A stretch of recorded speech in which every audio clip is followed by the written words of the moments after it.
Alright, so I wanted to do a quick video here comparing the STIHL FS56 RC trimmer to the ECHO SRM225 trimmer.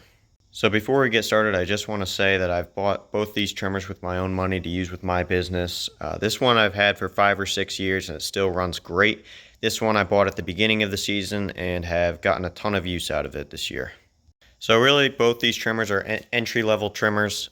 This one is STIHL labels it as occasional use, but I can tell you that I have used that thing a ton and it still runs like the day I got it. I've used it commercially for years and have never had any issues with it whatsoever. This one, it says, ECHO says it has a commercial engine in it, but the rest of it's really not a commercial machine. They have one up from this that has more power, and that is really a commercial machine. But there's not much difference between these two. Mainly, this one's slightly lighter. It has a much bigger engine, whereas this one is a little bit heavier and it has a slightly smaller engine. And then, obviously, STIHL uses different choke systems. So on the STIHL here, when you choke it, you put it all the way up, start it up, and then as soon as you hit the trigger, the choke pops right off, which I like. The shutoff on it is a switch here, so it goes right back to the on position after you hit it, which I like. And then the head here is STIHL's standard bump feed head, where you have to take the whole thing apart in order to load the thing. And some people like them. I really like this one over the ECHO speed feed head, which I'll get to in a minute.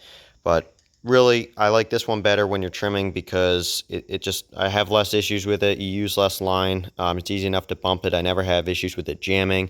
But the issue with these heads is that you have to take them all apart to load them, which if you know what you're doing, it doesn't take long and it's not hard, but it is a bit more hassle. So on this one, we have ECHO's speed feed head, and you can put one of these heads on the STIHL, and a lot of people do that, but I really don't like these heads, and I'm going to show you why. So my main issue with them is they jam easier, and when you're trimming with it, if you go up against say you have a bird feeder in the lawn, and then you get too close to it, and the line gets wrapped around it, and it jams it sucks the trimmer head right up against it. If you hit this thing on the side, it feeds out a bunch of line and then you lose it. And if you're using it with the guard, it's got to then cut the line and you waste a bunch of it, and it's just not good. So these heads, once you're out of line, you could take a few feet, probably like 10 feet of line, and you just feed it right through. So you line up the arrow with the hole there. You put the line through, make it even on both sides, and then you just twist this top part here, and it'll spool up the line for you. So you don't have to take anything apart. It's nice and easy. If you do need to take it apart, it's the same as a STIHL. You just pop the bottom off if it gets jammed or anything. But it's super easy to load, and that's why people really like them. To feed more line out, same as the STIHL, you just bump it on the ground, and that depresses there, and it feeds more line out. But the reason why I don't like these heads is they jam a lot easier than the ones on the STIHL, as long as you wrap them up right.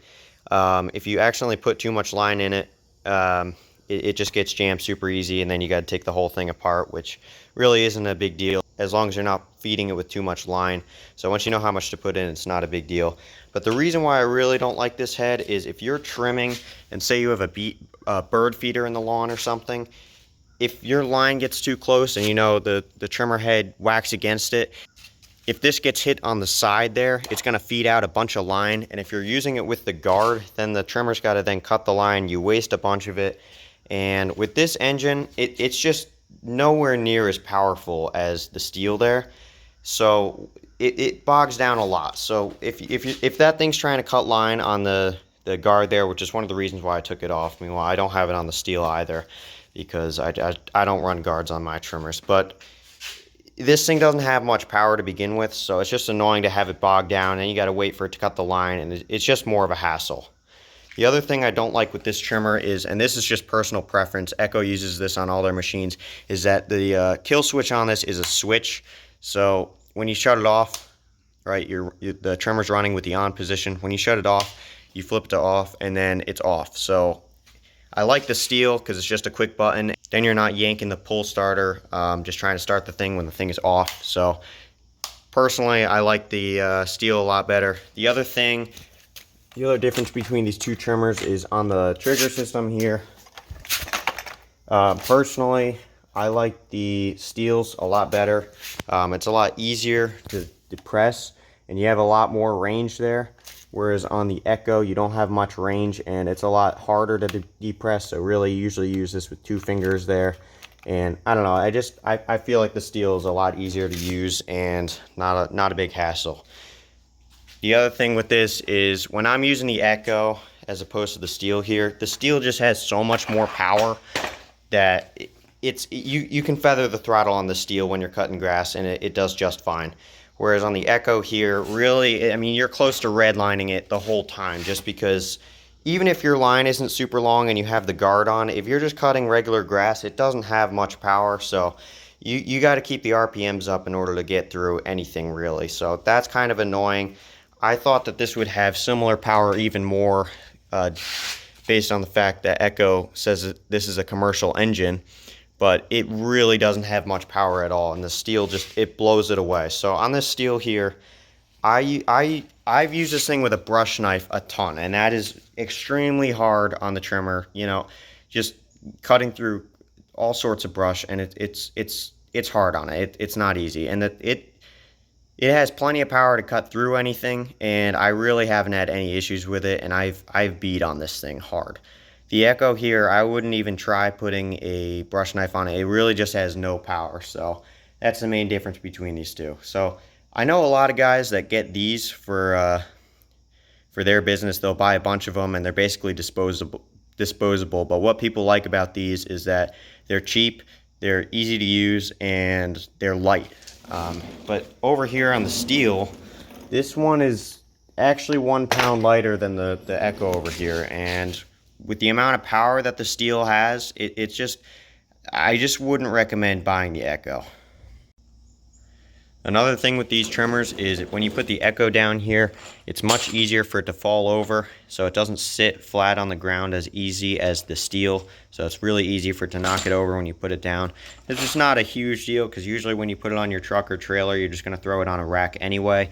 But I do like being able to put down the STIHL, and you know, you're not knocking it over. It's sitting on the ground much better than the Echo, which only has a small area for it to sit on, but the STIHL doesn't knock over, which isn't a huge deal, but just something I really like about the STIHL. Now, I'm sure a lot of guys would be worried about buying the STIHL over the Echo, since Echo says that that's a commercial engine and STIHL rates this as occasional use. But really, I wouldn't worry at all about that thing, you know, breaking down or wearing out faster than the Echo. I really do think that that one would possibly even outlast the Echo, just based on the way it's built. I mean, like I said before, I've beat on this thing. I haven't had any issues with it, and quite honestly, I haven't always kept up on the maintenance. It was only the beginning of this season that I did a tune-up on it, and the air filter was completely just so dirty. I don't even know how it breathed, but it still ran fine, and it still runs great. So honestly, I'm not proud of the way I didn't maintain this, but it just goes to show that they last. So again, I would recommend buying the STIHL. Quality-wise, everything on the STIHL seems like it's great quality. Both these trimmers have a flexible shaft in it, which is important because you can see on the STIHL here, this got ran over and the shaft completely bent, and then I kind of bent it back, but it still has a little bit of a bend in it, and it doesn't matter because there's a flexible shaft inside of it, so that never gets hot. You don't have any issues with it. The Echo has one as well. That one doesn't have a bent shaft, but I would assume that would work fine with it. But everywhere else, the STIHL feels like it's great quality. Nothing's broken on it ever, and you know, everything's great on it. The Echo over here, everything's just more flimsy. Like, this is it just feels like cheap plastic. I'm not saying it would break, but you know, it just doesn't feel like it's as high quality. Like the choke lever here, I've seen a couple of these trimmers with other companies where this choke lever breaks off. It doesn't stick out too far, but it's definitely not enclosed like the STIHL. You would never really have an issue with it breaking off there. But on the Echo here, it sticks out, and I don't like that as much, but it is what it is. Fuel efficiency wise, that STIHL is much more fuel efficient, and even though it does have a smaller fuel tank, that fuel tank will last way longer than the ECHO here. This guy, you have to pretty much refill it on every 2 lawns, and it has a bigger fuel tank, but that engine just drinks fuel much faster than the STIHL. So overall, both these trimmers are great. You could go with either one of them and be happy, but really, I would have to go with the STIHL on this one. It's just, they have much more power. It's lasted me a while, and I've never had any issues with it. The ECHO over here, I've never had any issues with it, but just the power-wise and the way it drinks fuel much faster than the STIHL, I just wouldn't go out and buy another ECHO myself. I would definitely buy the STIHL. They're both the same price, they're around $200 each. So overall, I would definitely recommend the STIHL over the ECHO. So that's going to be pretty much it for this video. Thanks for watching.